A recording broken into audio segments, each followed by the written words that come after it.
আশ্বিন মাসের অমাবস্যা রাত্রি, চারিদিকে অন্ধকার, কিন্তু সেই অন্ধকার ভেদ করে জেগে ওঠে এক দেবী, মা কালী।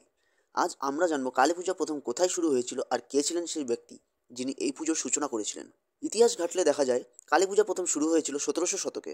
বিশ্বাস করা হয় রাজা কৃষ্ণচন্দ্র রায় প্রথমবার রাজকীয়ভাবে কালী পুজোর আয়োজন করেন। স্থানটি ছিল নদিয়ার কৃষ্ণনগর। সেই সময় দেশে নানা রকম দুঃসময় চলছিল, দুর্ভিক্ষ, যুদ্ধ, অস্থিরতা।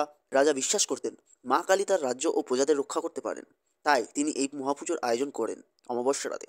এরপর ধীরে ধীরে কালী পুজো ছড়িয়ে পড়ে পুরো বাংলায়। কলকাতা, হুগলি, নদিয়া থেকে শুরু করে পশ্চিমবঙ্গের প্রতিটি কোণে, বিশেষত কলকাতায় জমিদার বাড়ি ও বণিক সমাজের মধ্যে এই পুজো জনপ্রিয় হয়ে ওঠে। আজও সেই ঐতিহ্য অটুট। আগেকার রাজবাড়ির পুজো আজ পেরিয়ে এসেছে ঘরে ঘরে, শহরে, গ্রামে। মায়ের আরাধনায় জেগে থাকে অমাবস্যার রাত, আর ভরে ওঠে চারিদিক দীপালোক। নদিয়ার সেই রাজবাড়ি থেকে শুরু হয়েছিল কালী পুজোর যাত্রা, যা আজ কোটি কোটি ভক্তের হৃদয়ে বাস করে।